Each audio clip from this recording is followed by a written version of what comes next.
Hello. Can you hear me?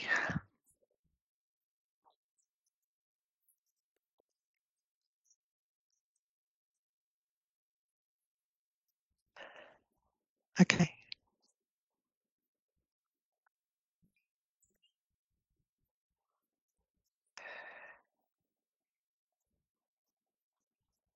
Can you hear me? Okay. Hello. Okay, now I can hear. Okay, I want to make sure that I wasn't stuck. Technical difficulty, but we're going to get this working.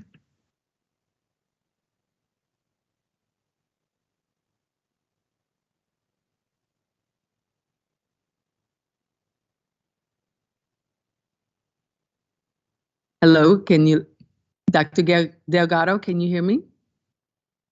Yes, I can. Yes.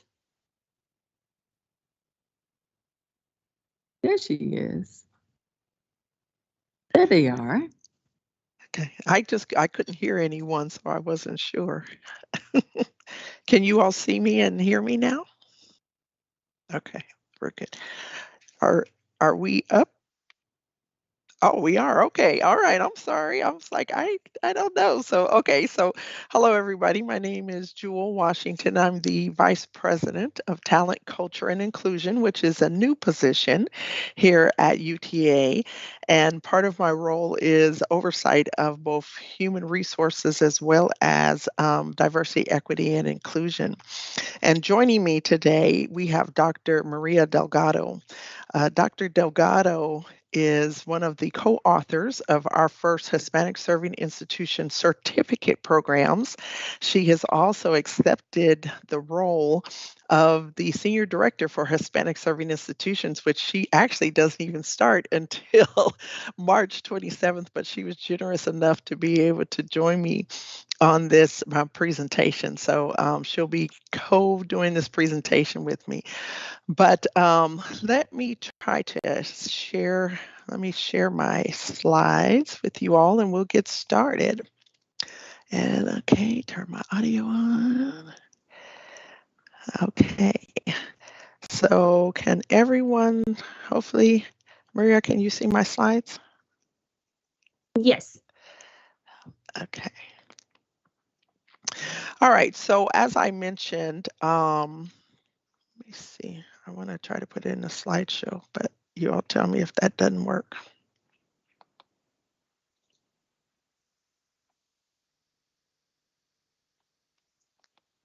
Okay, so hopefully you can still see my slides. All right, there we go. So there's me and there's Dr. Delgado, as I mentioned. So we wanted to kind of give you all a update on UTA as a campus and some of the different things that we're doing around diversity, equity, and inclusion. So we're located, of course, in the Dallas-Fort Worth Metroplex. Really, really wonderful recruiting area and really, really nice area for us to be in. We are a Texas Tier 1 institution. And so it really distinguishes us from your average campus because we are well known for the level of research and different things that we can do. So really, really wonderful designation for us. And we got that about a year or so ago.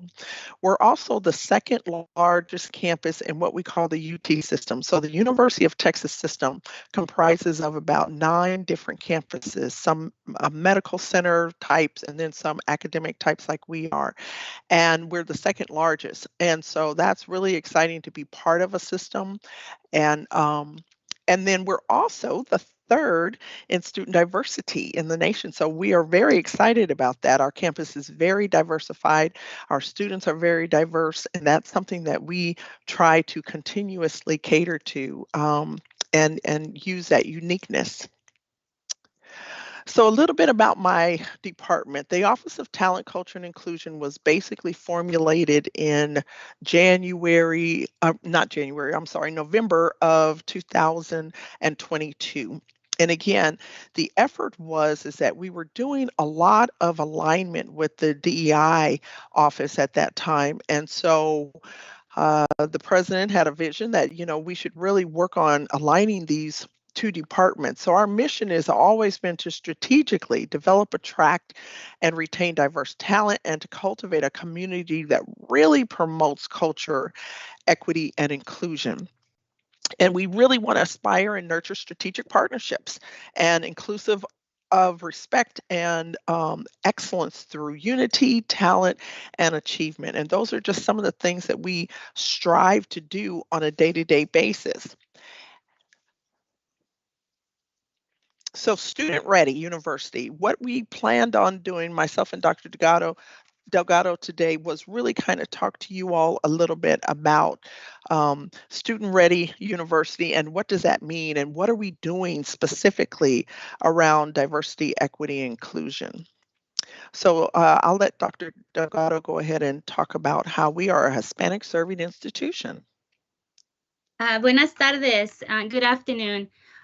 In 2014, UTA became a Hispanic serving institution, and this is a designation given by the Department of Education to institutions that reach 25% or more of Latino students who are undergraduate and full-time equivalent students.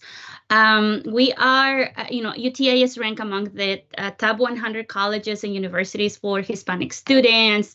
We are number 7 in architecture degrees, number 7 in master's degrees, and then we're a number 29 in total enrollment. So this is very amazing. And just in 2022, UTA received the seal of Excelencia education, and the reasons why UTA was given the seal, it's a very honorable seal that is given to institutions that are doing a great job with Latino Latinx students. And the seal represents that UTA is going beyond the enrollment of Latinx students. The seal means that UTA is committed to intentionally serve these Latino students. And one of this,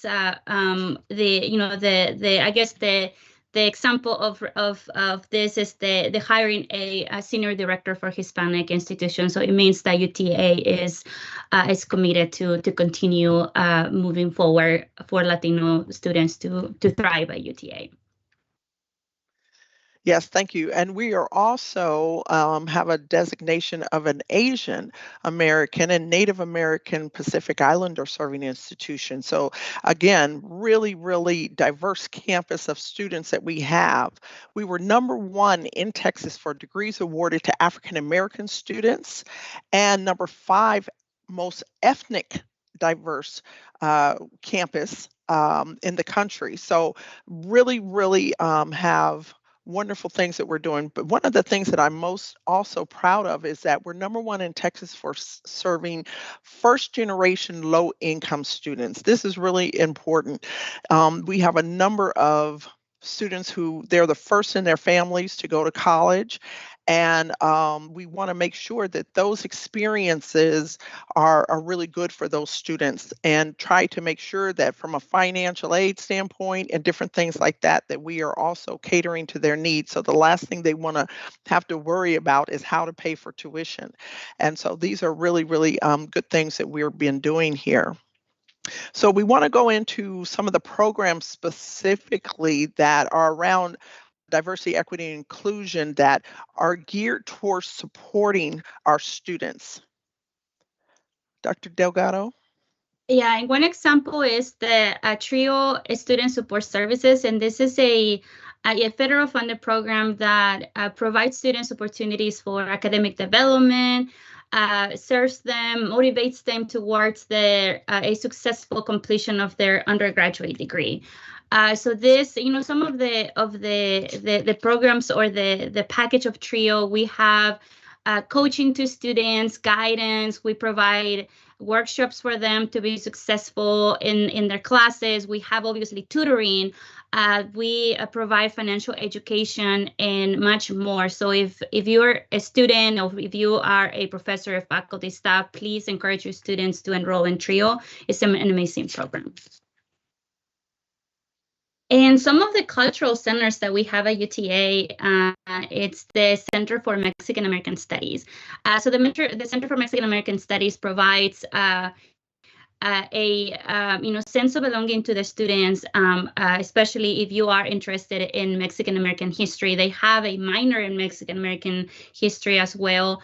They have faculty that do a lot of research within the Latino, Latinx components. They do a lot of events that promotes the Hispanic culture, and many more items that that they do.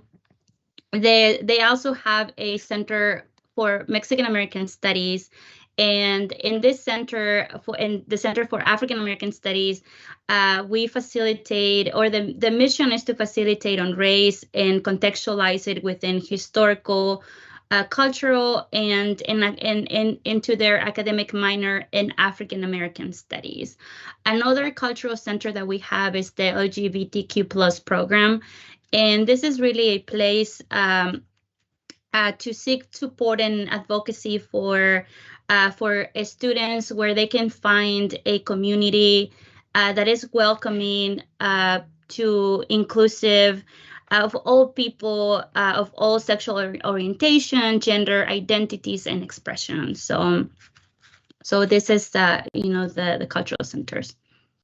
Thank you. And one of the really unique areas that we have is we have the Office of Cultural Engagement and Social Change. And really, that team really does a wonderful job of being that catalyst for inclusive and equitable practices and intentions for students, and help students to have an outlet where they can come and they can talk about various types of social change or cultural engagement type things. So we really through that center want to make sure that we prepare our students, our faculty, and our staff to become those change agents that we want to see and make that positive impact. And so what we wanted to do is to show you all a really quick video that kind of goes into a little bit more depth as far as our multicultural affairs area. So hopefully this works.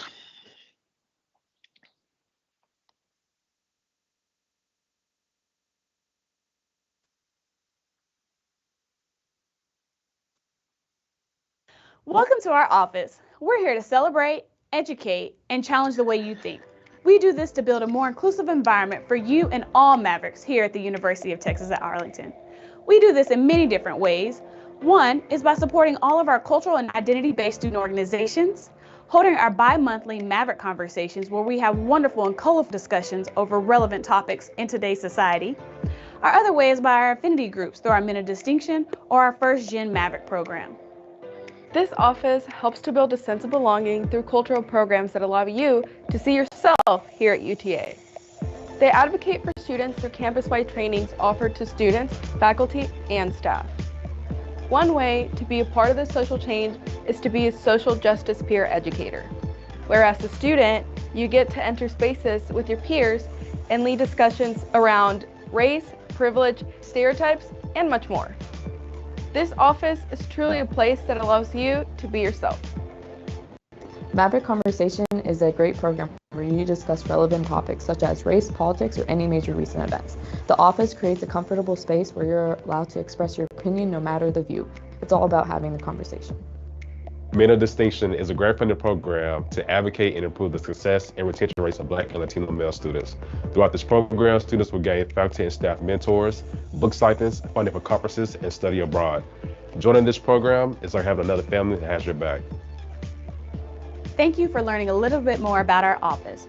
We hope to see you soon at some of our upcoming events. And remember, our door is always open for you. All right. So I will stop sharing, and that's pretty much what we wanted to share with you all. One of the things that I did also want to tell you is we have hired our first female president at this university, Dr. Jennifer Cowley, which we're very excited. Dr. Cowley pretty much came in hitting the ground running, and she has done just an incredible job. And one of the things that I have helped her with is to diversify her leadership cabinet. And so, primarily before, when I first got here, it was primarily male dominant. And now you see that where we've had that gender equity that has happened. So, we're really excited about that. So, we're not only trying to make sure that we're diverse with our students and catering to the needs of our diverse students, but we're also looking at starting from the top and working down with ensuring that we concentrate on making sure that our faculty and staff represent what our student makeup is. And so that's all that that we were planning on covering for you all. So I guess we'll turn that back over to Tanya. Yes. Okay. All right. Thank you so much for that information about what diversity, equity, and inclusion. They are really putting momentum behind the theme of stressing those areas. And it's good that when you're walking around campus, you see the fruits of these ladies' labor. When you see the multi ethnicity of our students here at the school. So kudos to UTA. Our next presenter is Dr. Dustin Harp, and she is the director of the Gender, Women, and Sexuality Studies program and associate professor in the Department of Communication here at UTA. Dr. Harp's research explores the intersections of women, gender, and the intersectional identities in journalism and mass media, with particular interest in gender and politics and the influence of social media on public discourse. I give to you, Dr. Dustin Harp. Hi there. Thank you for having me today. I want to thank the Cinematic Arts Program for inviting me to be a part of this important conversation. I have spent my career studying media and studying marginalized communities and diversity in media. Today, I want to talk about representation in the film industry, to talk about diversity, equity, and inclusion. Let's first just talk about representation and what these words, diversity, inclusion, equity, what they really mean. So first of all, diversity is the presence of difference. So we want to see diversity in our media systems, in our media content, but also in the people who produce our media. But diversity isn't enough. We need inclusion. And inclusion is about folks with different identities feeling or being valued. So it's not enough just to have them in the room. Diversity is being asked to the party, while inclusion is being asked to the dance. Equity is an approach that ensures everyone access to the same opportunity. So now let's go to where we've been. Let's talk about content for a minute. And what we can see is that in the top 100 films in 2016, so I'm just going to stop for a minute. I have a different presentation on my computer than this one, so I need to look here at the one that's up. So I want to talk about 2016 and the top 100 films in 2016. When researchers have analyzed characters for gender, race, LGBTQ status, and disability, what we see is 31% of our speaking characters were female. That's 31%, right? Where our race and ethnicity speaking roles, white participants act.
The Mammy. You tell me who you want done, and I'll do the hell out of it. The Jezebel. Shut it up! You are such a big baby. And the Sapphire.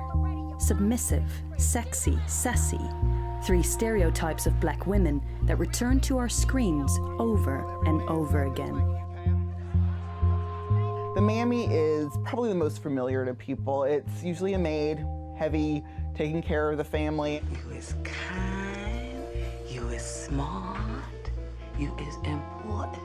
She is asexual. She doesn't have really a life of her own. She's really only there to support the family. And probably one of the most famous examples is Mammy from Gone with the Wind. Just hold on and suck in. Somebody who is always seeking out to put aside her own desires, her own needs for white families, white men, white women, white children. Meet Sugar Hill, sexiest, deadliest chick in town. The second stereotype is the Jezebel, and that's someone who's generally oversexed. Is mysterious. Her only power is in her body and in the influence she has over men. Unattainable. And then finally, the Sapphire character, I think that's seen in TV more often than anything else. Get some Kleenex, wipe your nose, cause it ain't that damn sad. The Sapphire is usually a sharp-tongued, manipulative woman who emasculates her husband. Hello. I'm here to audition for the 11 Roles Black Men Are Stereotyped to Play. Mamadou, non-union. Yo, pass me the rock. Yo, pass me the rock again. Pass me the rock. Well, I don't know nothing about opening no kale refinery, but I know that if you got a song in your heart and a skip in your step, gon' go far, young blood. Yo, so I know there's a killer on the loose, but I left my Ray-Bans in the car, so I'm going to go get those. Alone. See y'all in a few minutes. Welcome to Africa, my brother. No, do not ask what country, it doesn't matter. For the last time, I do not know where the blood diamonds are. Get out of my country. I'm not here to win. I'm here to make friends. Thank you so much, Miss White Lady, for getting me a bed. I ain't never seen one before. I used to live in the Panasonic TV box out behind the Costco. Son, you're the man of the house now. Dad's gotta go to the gas station, pick up some smokes. It's real far away. 18 years away. I'm in here for 12 counts of battery and 14 counts of possession. And when I get out of here, I'm gonna go see my daughter. I love her so much. In the water. Wait, man, I hate this shit. I miss Africa. Also, we were never immigrants. I'm tired of these motherfucking stereotypical roles that these talented ass black men are forced to play. Thank you so much. There were all these things that my parents showed me and that I didn't get to see on television, which was dignity. Latinos with dignity.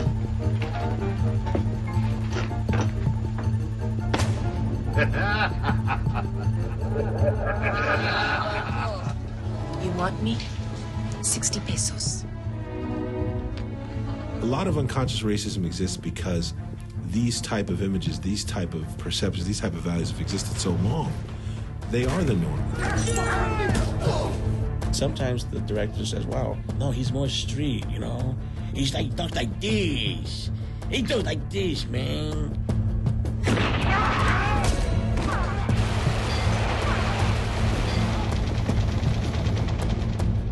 Hustle me, man.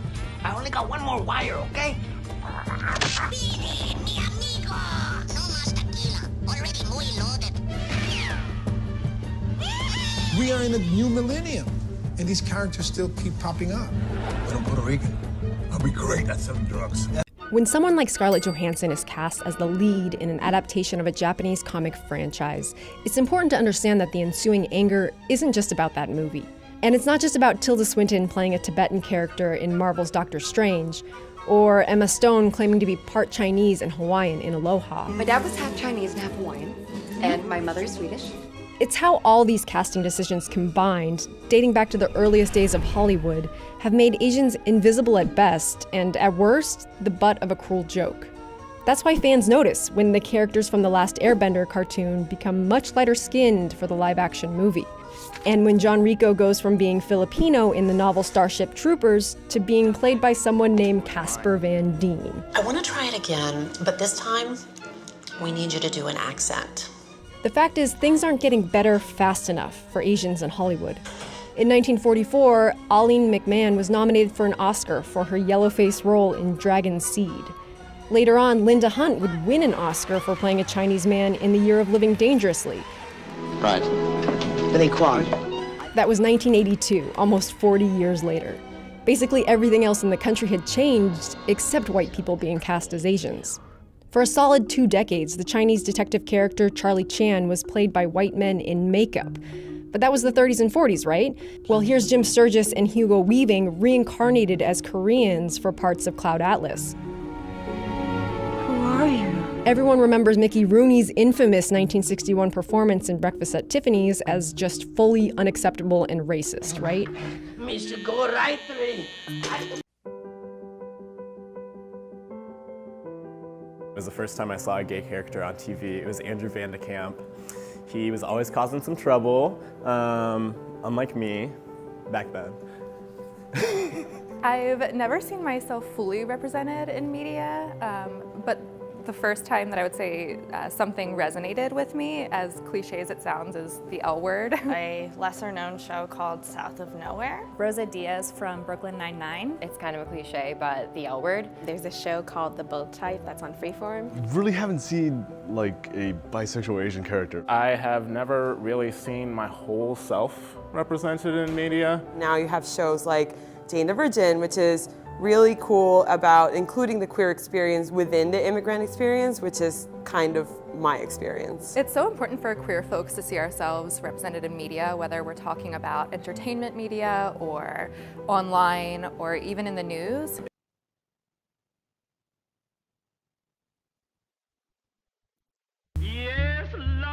So I started this conversation talking about the number of representation of different races, ethnicities, genders, sexual orientation, characters.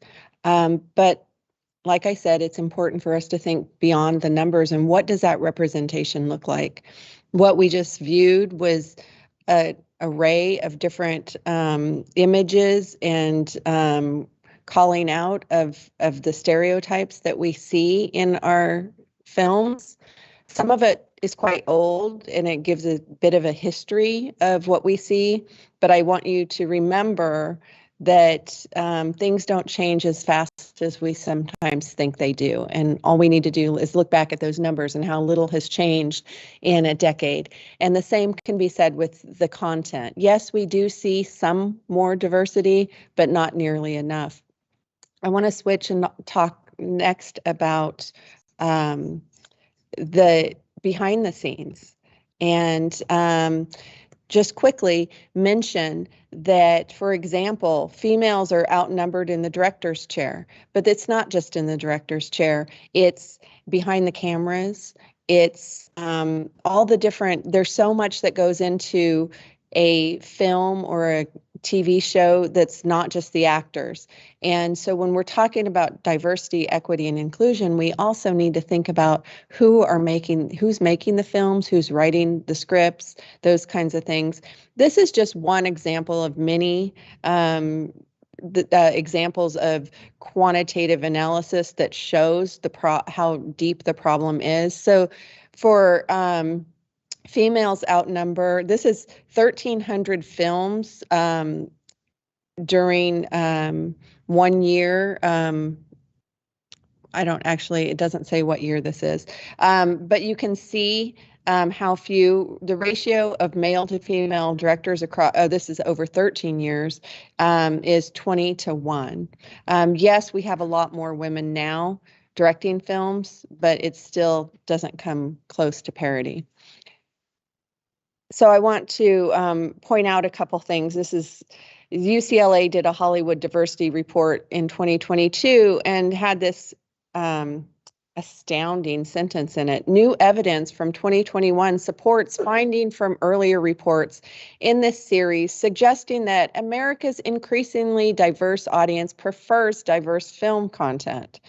And if that weren't enough, the among the large number of top films released by streaming, ratings for white, Latinx, Asian, and other race households were the highest for films featuring diverse casts. So Hollywood and filmmakers need to understand that this is maybe money will talk. It matters. Audiences want to see diversity in films. And I just want to go back quickly to that last slide, or that first slide again, and remember that diversity, we don't just need people to be present and be seen. They need to be included. That means stereotypes don't make people feel valued. People need to have access to filmmaking in all areas. And equity is, again, all aspects of the film industry we need to diversify. And again, I want to thank you for allowing me to be part of this important conversation. Thank you, Dr. Harp. You gave us a food for thought, and you are so right as far as people wanting to see them representations, equal representations of themselves that they can share with other cultures as well. So thank you for that.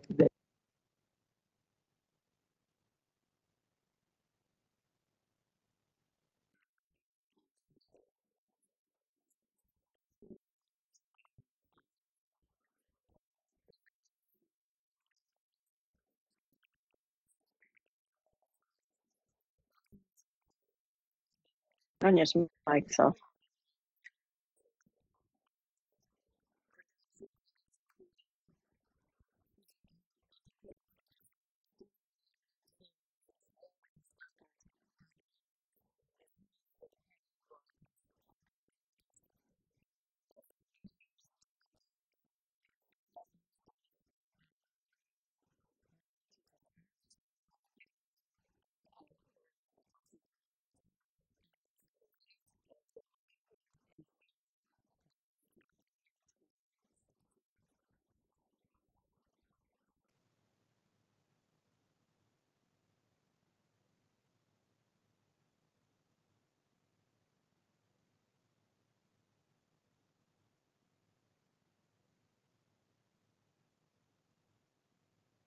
I don't know if you just threw it to me, but my name is Patty Newton, and I'm a professor here at UTA in the film and or the cinematic arts area. Can you all hear me? Great, great, thank you. So I wanted, oops, I should be on camera there, and I don't see it being on camera. Am I on? There we go. Okay. Sorry about that. So I want to share my screen and present a presentation about diversity in entertainment. Here we go. All right. The first thing that this will dovetail nicely with what Professor Harp just talked about. Where are we in all of this, and who is included? To echo that, diversity is a presence of difference, and inclusion is people who identify differently from each other feeling valued. I think value is an important thing for everybody, not only behind the camera, but in front of the camera and on the screen. And equity ensures everyone has the same access to the same opportunities. So in 2015, a phrase or hashtag popped up, and it was a catalyst for starting to change the industry, at least. The Oscars had always been a large party. At first, it wasn't televised, and then it got televised, and it started drawing numbers in. People were watching it, sold products, and it was a moneymaker just right there for the Academy itself. Academy of Motion Picture Arts and Sciences. And leading up to that, we would always see lots and lots of very white faces. Once in a while, there would be a little bit of diversity: person of color, Asian person, Latinx, First Nations. But rarely were they winning the big awards, and were they representative, were the amount of awards that they were winning and or even being nominated for, that they were indicative of the overall population and the amount of filmmakers out there. So, as mentioned here, 92% of the top film directors were men, and 86 were featuring white actors. So in 2015, everybody said, this just doesn't look right. It doesn't look representative. These were the Oscar nominees of the major categories: actor, actress, supporting actor, and supporting actress. All white people, except for perhaps Mark Ruffalo, could be considered a bit of diversity there, but everybody else is pretty much Northern European looking people. And the best pictures that were nominated were all, except for Selma, pretty much centered around white lead characters. So the turning point, as is always the turning point for anything in our industry, probably most industries, was Hollywood finally realized that they could monetize doing what's right. And so that got them to turn on their heels. And films started to get greenlit, which means a studio said, yes, we will give you the millions of dollars necessary to get this film out onto the screen. And that's a very, very important component to what we do. So even the Oscar event in I forget which year this was, 2020, I believe. The Oscar event itself, had always been very white, because the nominees, the filmmakers, the stars, everybody was pretty Anglo. And so the performers frequently they would have, large musical numbers, and the hosts always were lacking diversity as well. So in 2020, or maybe 21, I'm so sorry. I forget which year it was. It was just a couple of years ago. And Her opened up, and her band, she had done the lead song that was featured in Judas and the Black Messiah. And they did it, live outside on a stage in LA. And at the very end, all of the musicians raised their fists in the kind of the Black Power salute that's indicative from the film itself, Judas and the Black Messiah, which is all about the Black Panther movement. So it's very representative, and you can see in their dress, it's very much making a statement at the very opening part of the Oscar ceremony. And oops, I just lost my presentation, so let me pull that back up real quick. I apologize. And it sometimes crashes on large files like that. There we go. Mm-hmm.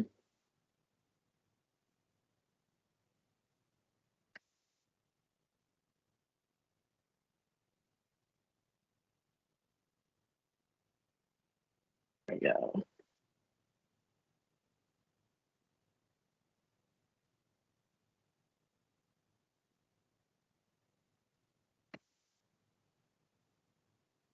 All right, I'm going to roll down real quick here. My apology.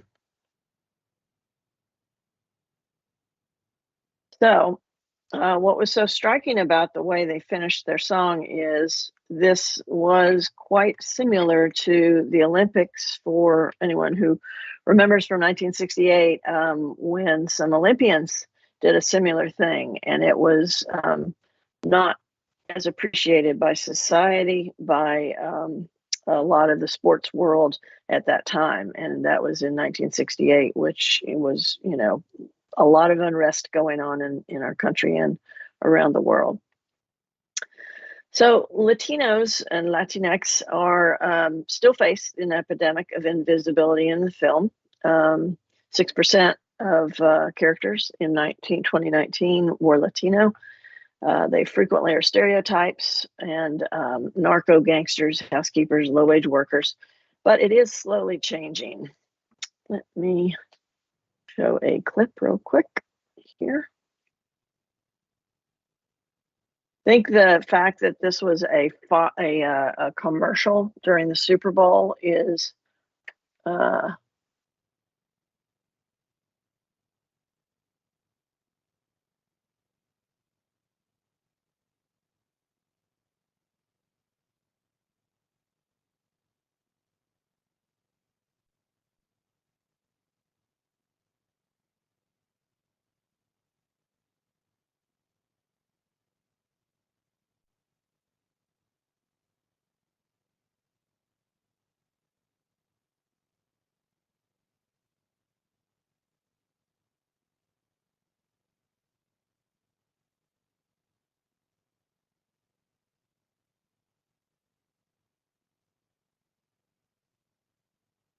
I just realized I may not have. Can you hear that? Sorry. No. I'm so sorry. I meant to hit that button on this. Sorry, let me do that real quick on sharing.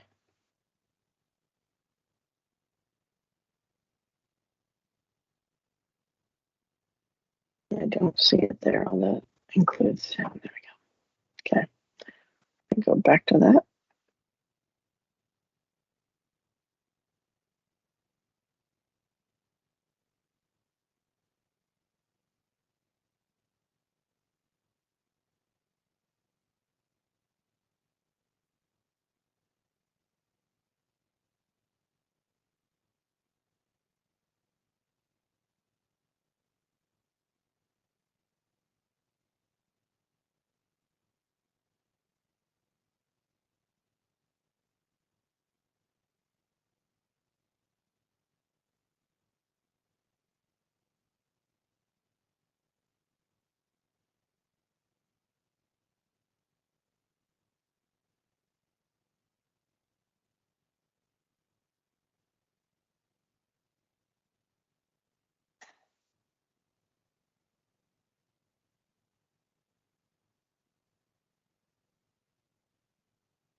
So, oops.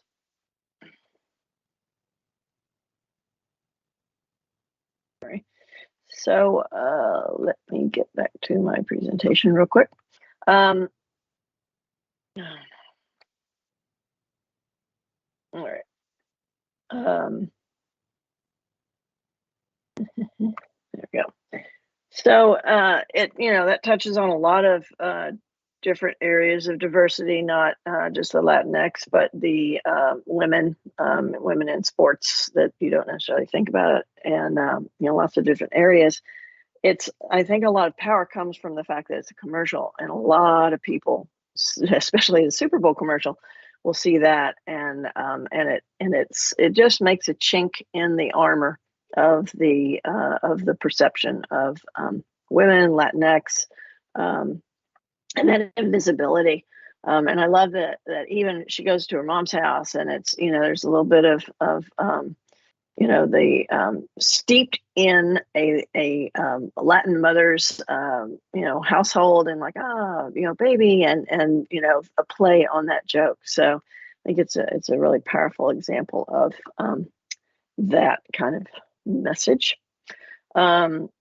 So true equality happens when everybody has agency to be anything that they want to be, female football player or whatever.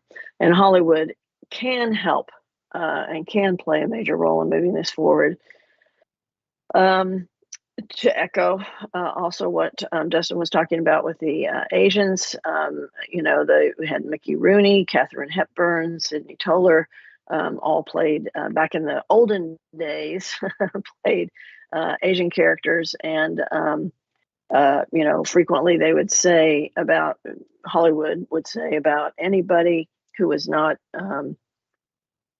white at the time that they weren't as good of actors. There wasn't as many opportunities for them to act, and therefore the quality wasn't there, which was just an easy way to say we're going to keep doing what we're doing.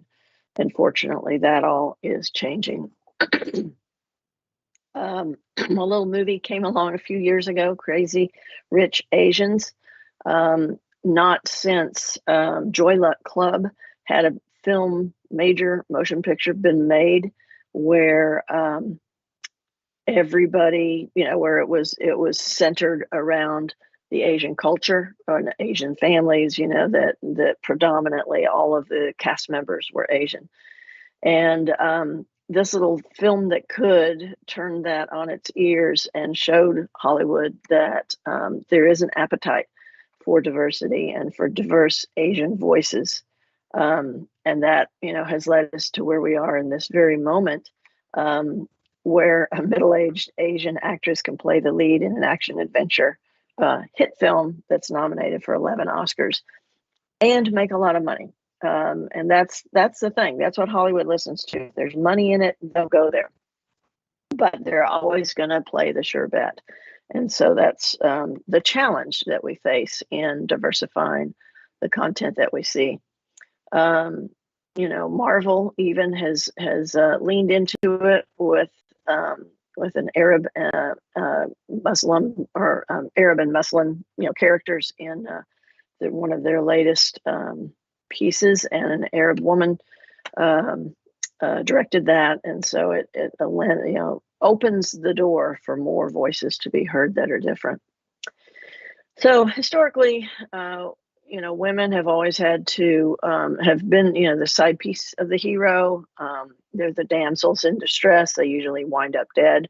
There's usually nudity, at least since the 60s. There was a lot of, since then, a lot of nudity, and that upped the price, the sales and tickets. Their roles are usually what we call throwaway. They're very inconsequential. It doesn't matter if that character dies.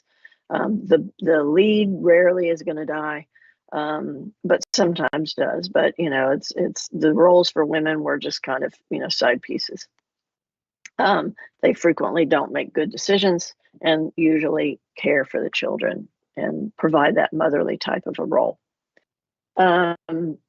So diversities in stories and roles starts with the writer and the creator. Also, to echo what Professor Harp was talking about, usually white male writers can secure funding for their projects much easier. Anybody can write, or not anybody, but writing, good writing is not unique to only white males. And but getting the funding to see your project through, whether it's a TV show, whether it's a movie, or whatever, that's a little bit trickier. Whites with usually no management experience get to be their own showrunners more frequently. Showrunner is a person on series TV who is pretty much the lead creative voice in all of the episodes. They may not direct every episode, they may not write every episode, but it's their vision and their story. In order to become a writer on a project, on a series at least, you usually come up through the assistant role, and your writer's assistant get into the writer's room. Most assistants are white because they're young people who can afford to live in major cities and work for minimum wage for long hours on shows, and therefore ascend up the ladder. It's difficult if you don't already have some finances to be able to live in New York or Los Angeles, which are the centers for a lot of the writing rooms, and to be able to live on a minimum wage. That's hard for anybody.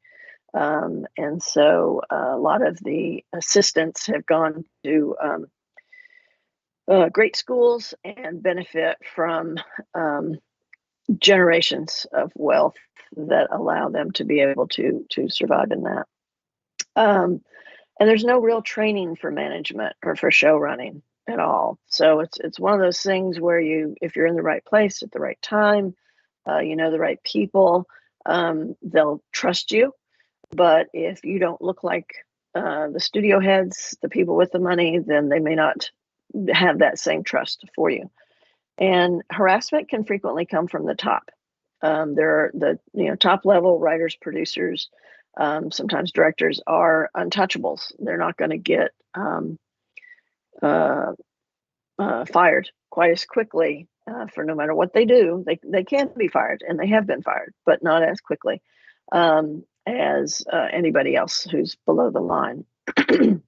There was a co-executive producer on Scrubs, Eric Weinberg, and he, was exposed for sexual harassment on the show. He left or was told to leave, and then he still went to other jobs. His agents still placed him on other shows, and other shows still hired him. So he was, slapped on the wrist at one show, but it wasn't enough to really make that go away. Unfortunately, it's kind of gone away now. So historically, the LGBTQIA+ community has been marginalized and characterized and demonized as psychopathic killers. But then Ang Lee made a little film, Brokeback Mountain, and that kind of started to crack that ice or crack that glass ceiling, and really changed the dynamics, after that. And Brokeback Mountain was like 2006, 2007, something like that. It was a long time ago, but it helped pave the way for other films, but also and other characters to be, its box office success to the general public, not to just a queer audience or queer film festivals, but to break out into the general box office that everybody was going to see it, paved the way so that shows that were highlighting diversity and or focusing on it, certainly Transparent, was focused on a father who was transitioning in his later years and his family dealing with it. And Queer as Folk and L Word are kind of bookends to men and women and those worlds. And they were very successful long-running series. And then Orange is the New Black, although not totally focused on LGBTQIA+, it had some key characters that were shown as just other inmates and not just people that were oddballs or something was wrong with them. So, all right, let me show you this clip now. Get rid of that one, and I believe I still have. my share sound, and there we go.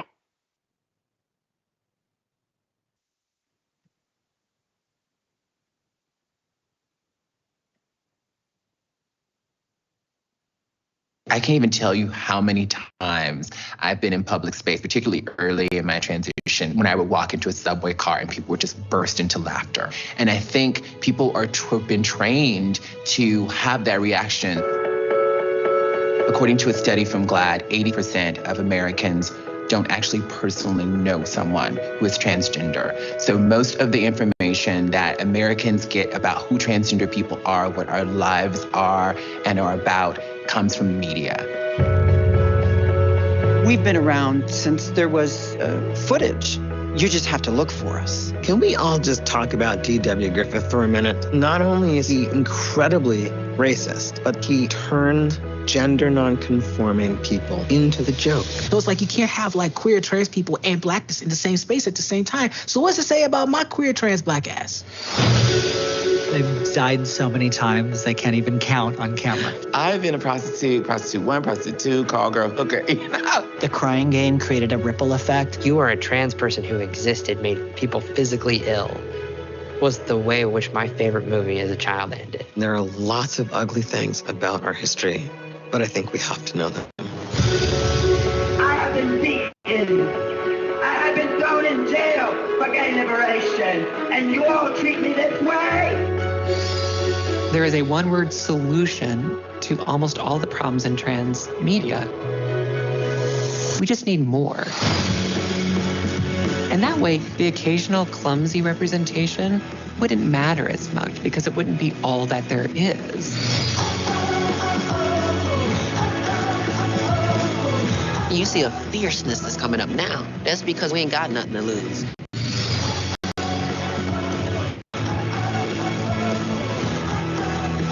These are my sisters up here, but the struggle is real. The ways in which trans people have been represented have suggested that we're mentally ill, that we don't exist. And yet here we are, and we've always been here.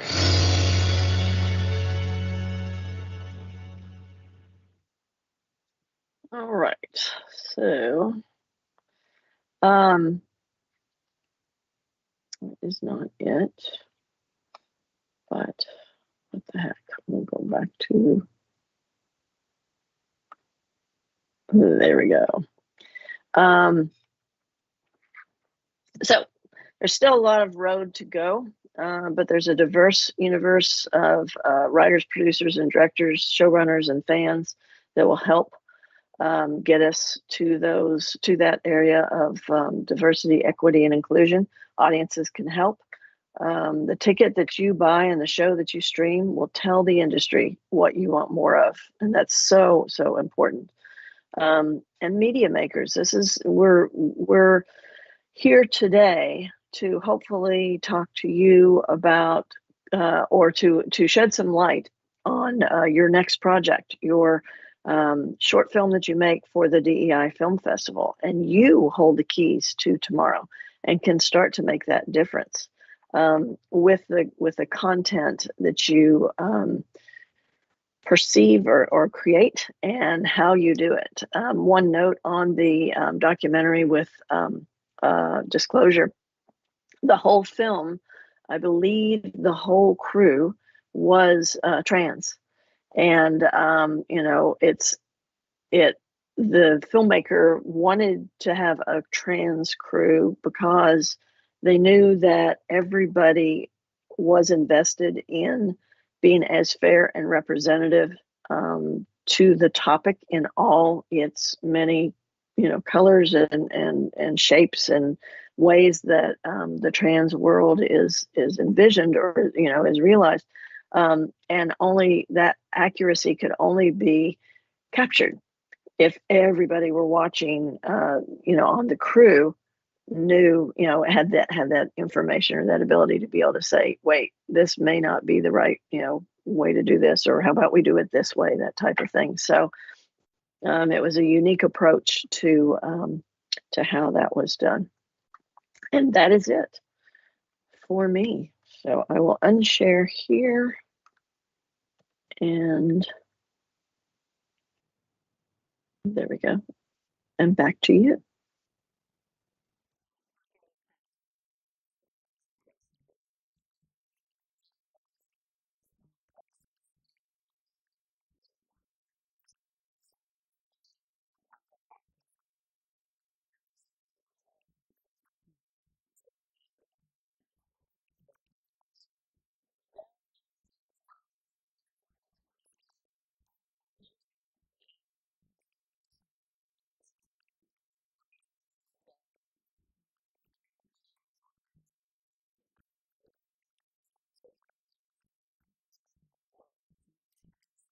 Tanya's mic is off.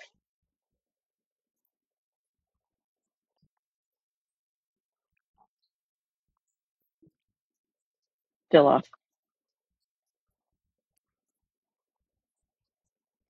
Yeah, a little off. There we go. There we go. She can hear me now. Well, while I wait for, there's a little feedback.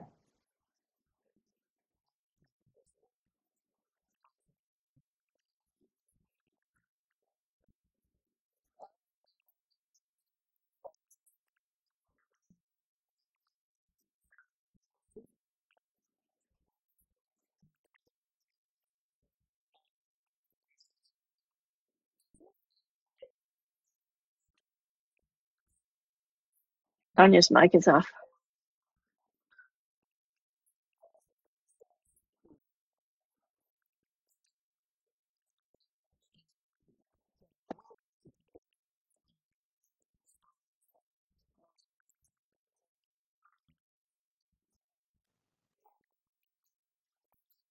We think that our new digital media environment has made a big impact on diversity because there's just many more chat channels, right? And so there's much more opportunity for content.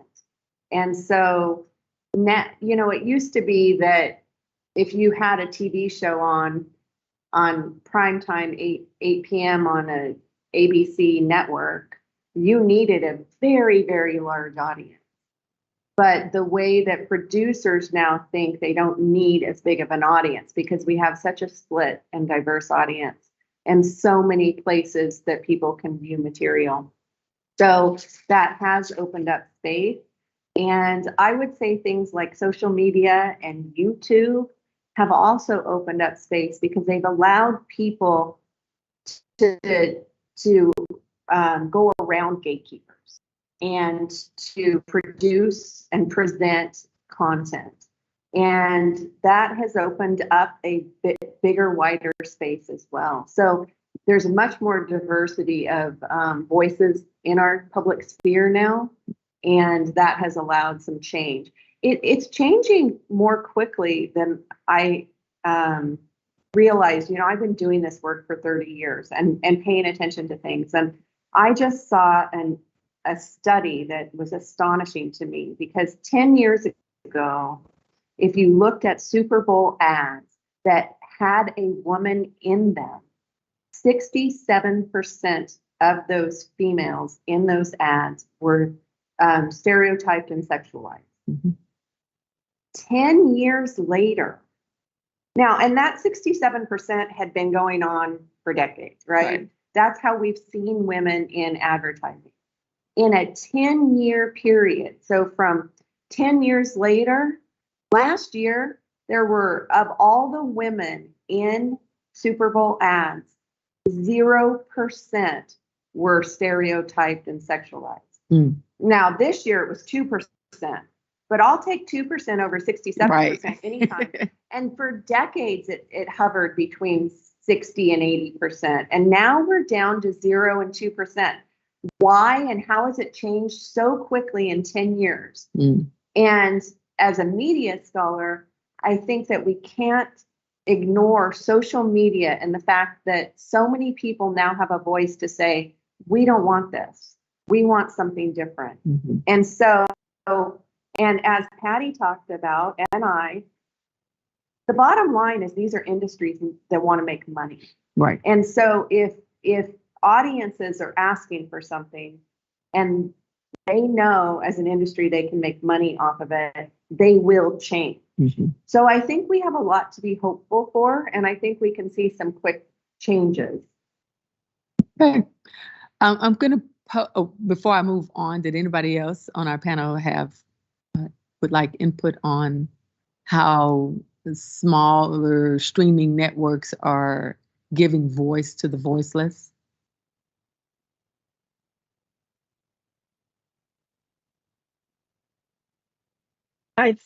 I think it, it's just, the industry is just at this turning point. And, I included the Oscars ceremony stuff in there because people don't watch it anymore. They used to be a big event, everybody would have parties, and now the younger generations, 18 to 35, they're just not watching it in those numbers. And so the ad revenue is going down.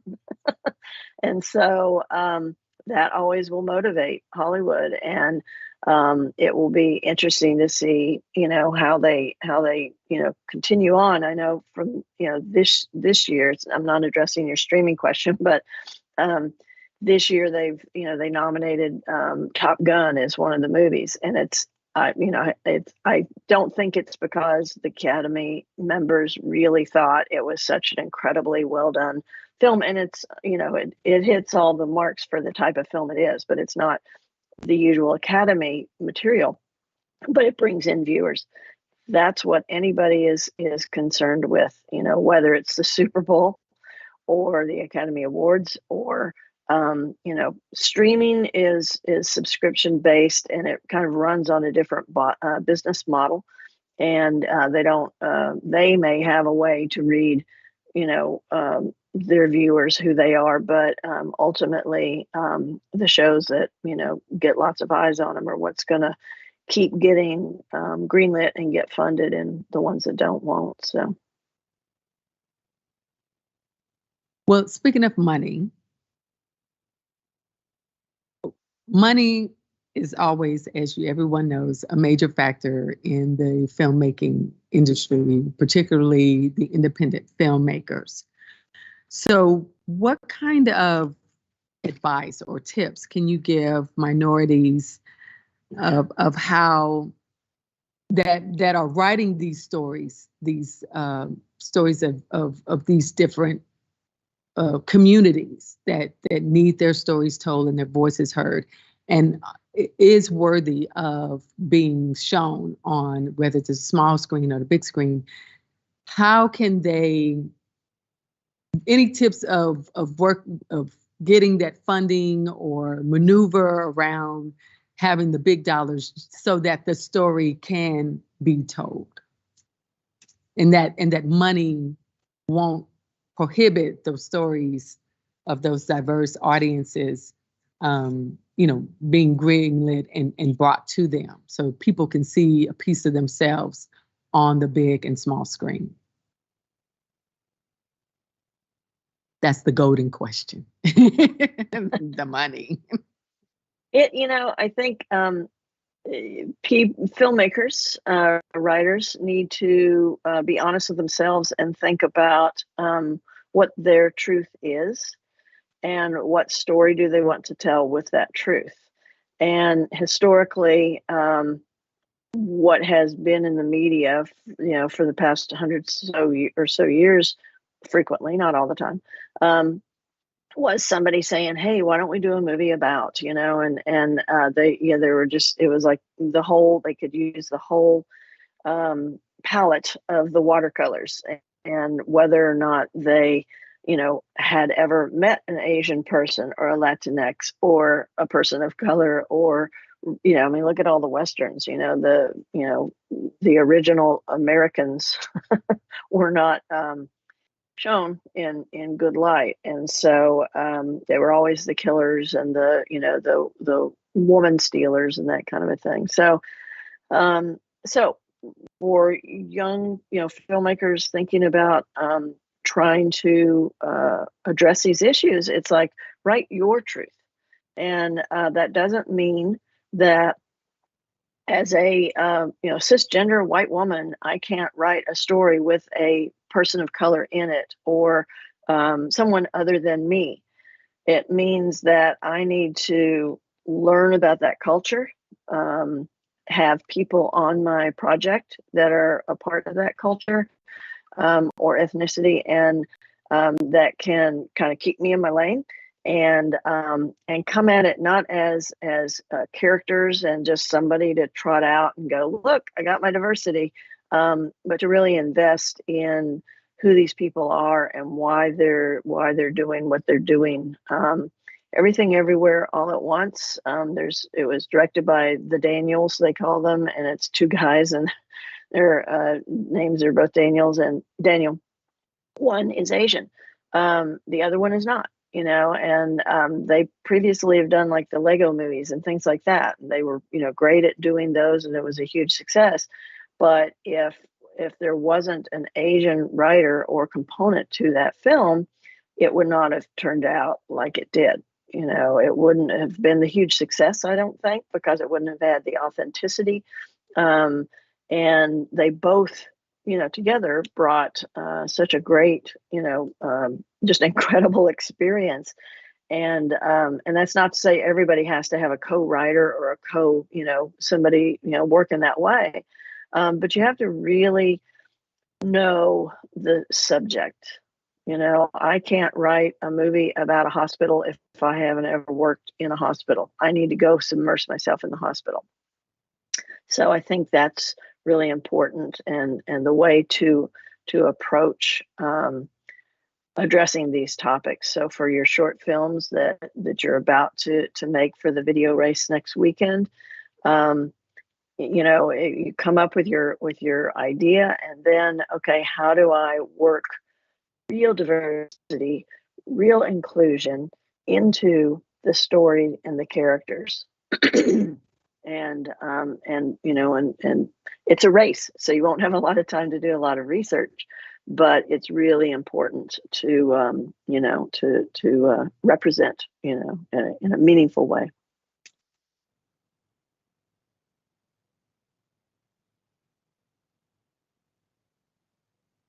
I am still waiting on a couple of questions. So all those that are out watching right now, don't be shy.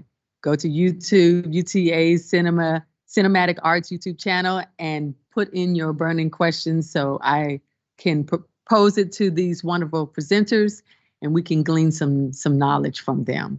So in the meantime, while I am waiting, I'm going to take liberty and hog the stage and ask another question. Okay, so in the age of the iPhone or the smartphone that has equipped independent filmmakers and people of all ages to make their own films, so to speak, or their own videos. As a teacher, I sometimes get my students, hear my students saying, well, I'm not going to go to school. I want to be a filmmaker, but I'm not going to go to school for it because I don't necessarily need it. True in some aspects, but if you're really serious about it, speaking for myself, as gotten into filmmaking by just doing it, but here I am some odd years later going to grad school for it, I really see the benefit, because there were some things that I somewhat like to think I mastered on my own, but I knew that there was so much more about filmmaking and the history of it and the technical side of it that I wanted to learn to add to my skill set. So with UTA being a wonderful film program that I'm enjoying thus far in my short time being here, expound on or give us some tidbits for anyone who's watching that may know a young maker that says, well, I don't necessarily need to go to school to filmmake. I can just do it on my phone. I can just go out and start. How important it is to get that formal collegiate education in film as a really solid foundation as they pursue filmmaking in any area.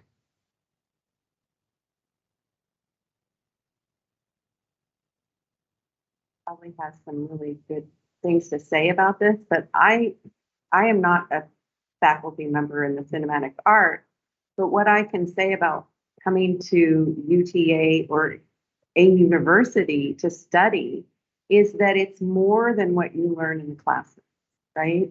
Because, and I think Patty could talk about the important skills that students are going to learn, and also probably learning the correct way versus creating bad habits, right? So there's that. But the other thing that a university setting is going to do for young filmmakers or any filmmakers that want to come to campus is that there's going to be some networking, and you're going to meet people.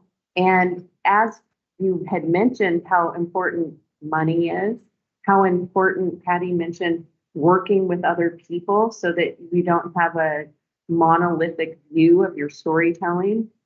So learning to work with other people, meeting other people to work with is going to make you a better filmmaker. And it's also going to open more doors for you, is my thought.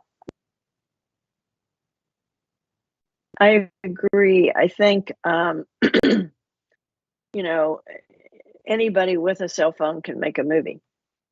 Is it going to be a watchable movie? Maybe. So I think, you know, there's certainly the quality and the way we tell stories and all the things that we learn is so important. But really, it's the human experience too. I knew I had a friend years ago that worked with someone who had taught themselves how to do everything, you know, like just, you know, was a technical wizard and could just, you know, no match whatsoever. But they didn't know how to do just the basic communication to people on their set. So when they got into a position where they had, you know, people that were ready to run camera, that ready to do sound, ready to actors, you know, it's such an interpersonal thing to work with actors. They didn't have that skill set. And that, I think, is what university can provide. There's other ways to get it, certainly. But in a film school setting, it's the quickest and best way to make some mistakes and learn from those mistakes and become an even better filmmaker. So I think that's the biggest takeaway there.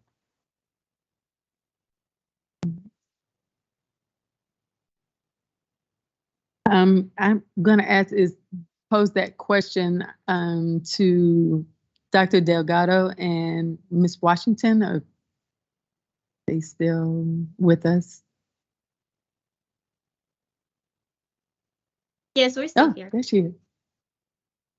So what do you say to that student, that high school student that says you don't have to necessarily go to college to get educated in filmmaking because of the phone and smartphones being so accessible to everyone, and platforms like YouTube and all the other social media that makes it easier for you to load your content? Well, I mean, it's a different day for sure, and there's so many different ways that we can be able to express ourselves and be able to film things these days. So it is incredible. But I always think it's important to have a college education because there's more than just this specialty of learning how to be a filmmaker or different things that you're going to learn about. First of all, you're going to be with a group of other individuals that you can collaborate and talk to and compare and get great ideas from. Secondly, you're learning a lot of other information and skills that are going to help you. So when you make it big or whatever, you need to kind of understand how to, manage budgets and different things like that. So there's a lot of other benefits to being college educated, and stuff. So I would definitely still encourage people to get that college education because those skills are still going to help you as you continue to grow in your career. Dr. Delgado, you may have yeah, and I would like to add to that also with like right now, I mean, I I already have a PhD, and sometimes I still question, and is this it? Do I want to change? You change your mind of things that you want to do. So for example, perhaps right now they are in high school and they want to be filmmakers, right? But later on in life, they are, what, I really want to teach other high school students about filmmaking. So with a college degree, with a bachelor's degree, master's degree, you can go back to your high school and become a high school teacher, or you can go to a university or community college and you can be that professor who is teaching other people, other students about film. And if you don't have a college degree, you're not going to be able to do that. So it is always good to have your horizons open for any future changes that you want to do. Right. And I think it's important when you have a school such as UTA and their rich, that pool of students of all different ethnicities, and they take what they've learned here and that knowledge and take it back to their communities in school or workshops or dealing with youth or in any kind of capacity in any age. And that community sees themselves reflected in the person that's teaching. I think that's motivation as well. That they say, wow, okay, if you can do it, or if you know this much, how did you learn this much? And it's a motivation for them to possibly rethink their abilities to do college. Because sometimes it's not so much that, it may not be so much that I don't want to go, but is that a place for me? Do I fit in? Maybe I'm not the top, percentage in my class, and I maybe feel like I won't be able to perform well on a collegiate level, but just going back to those communities and being a representation of the students sitting there that you're trying to mentor, it has a huge impact. All right, so I still do not have any questions. We have some very timid viewers. So I am going to close our Q&A session with a question posed to each of you that I personally wrote down for myself. So starting with Dr. Delgado, what is your favorite movie?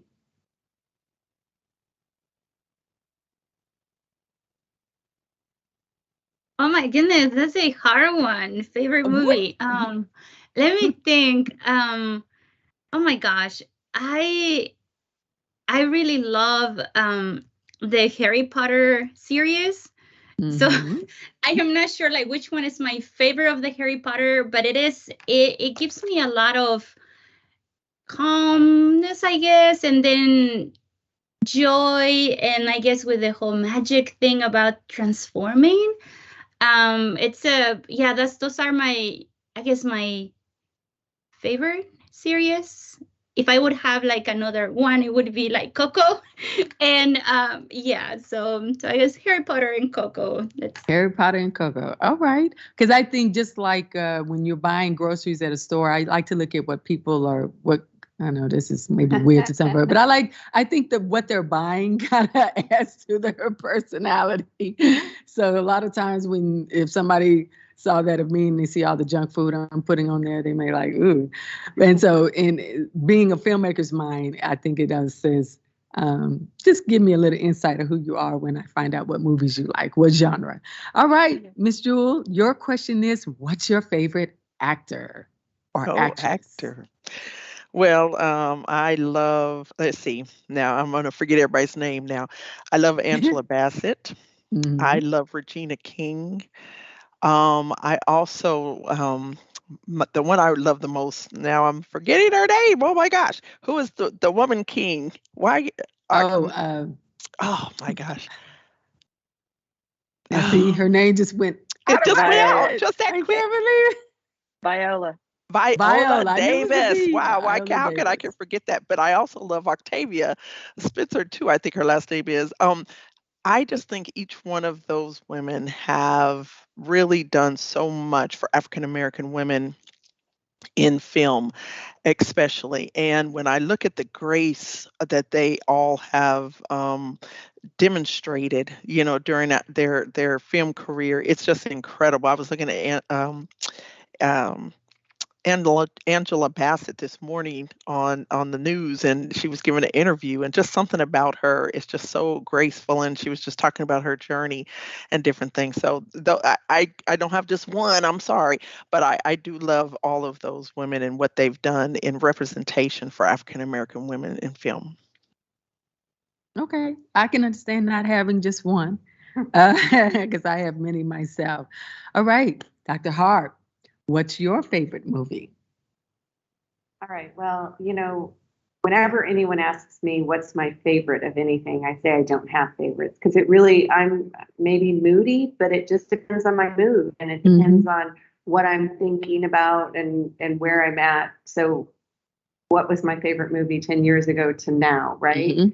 Well, what have you watched recently? Well, let me tell you, I recently, I have 2 sons, and we do family movie night sometimes. And I realized it was always my sons and my husband picking the movies. And I mean, Dumb and Dumber was on it. So I finally put my foot down a couple years ago and said, I'm going to pick a movie. And I picked Do the Right Thing, Spike Lee. Wow. Okay. Because I had seen it when it came out as a young person. And I just thought, you know what? It's time that my sons see that. And,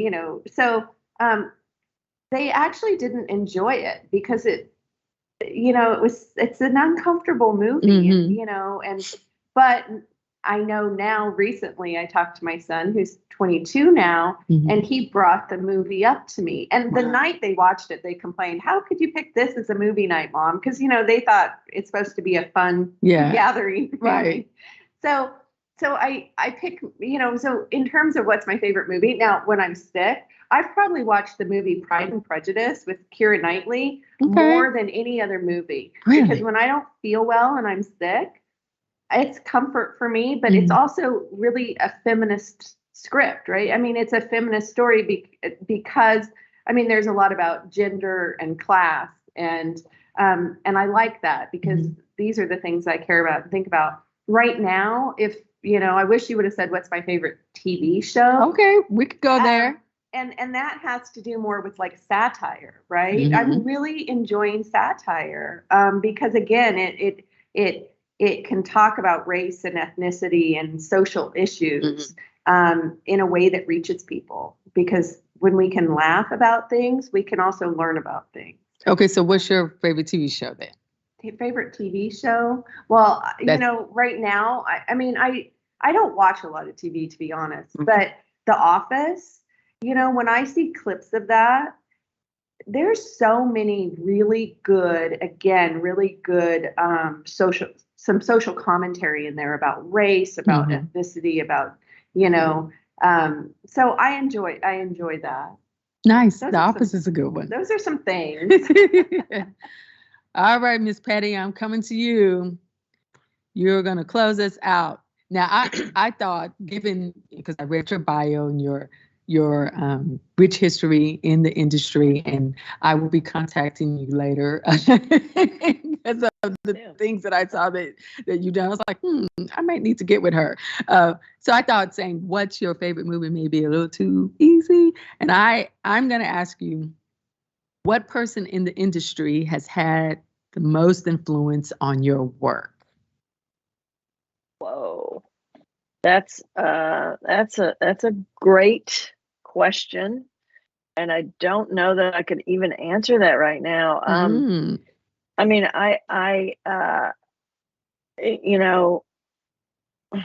Person in the industry, it's such a tough one.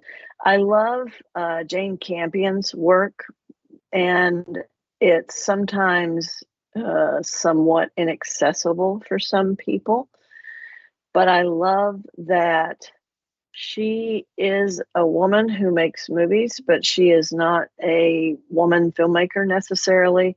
She just makes movies and happens to be a woman.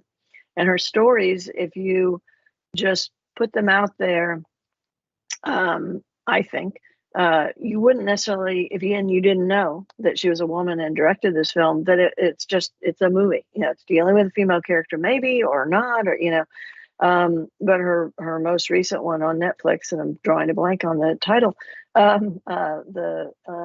Anyway, it had one woman in it, and it was all about men, and so. I think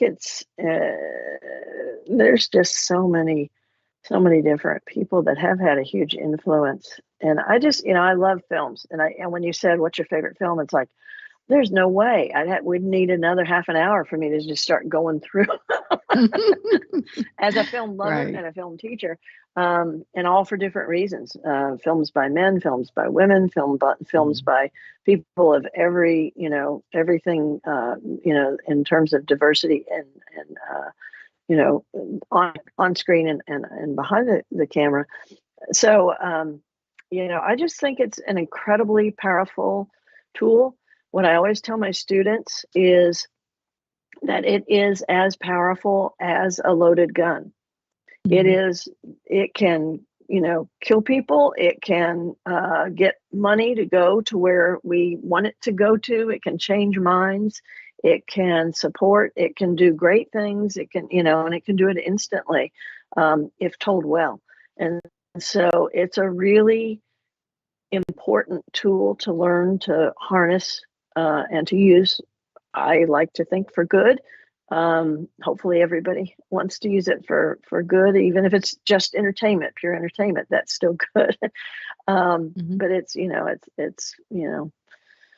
it's so powerful, and I want everybody to, I wish you all, everybody who's going to make a film in our Alphabet Soup competition next weekend, I wish you luck and all good things on your films. I can't wait to see them. Yes. Well, thank you so much to everyone on our panel for spending time with us and divulging great information that we can take with us and think about and use in our future endeavors. And I want to remind you of the kickoff of the 48-hour film festival competition, I should say, that will be kicking off this Sunday. And also tomorrow, the production workshop at 12 p.m., where we will be again talking with faculty and students and covering film production, including how beginners can use their cell phones to make their movies.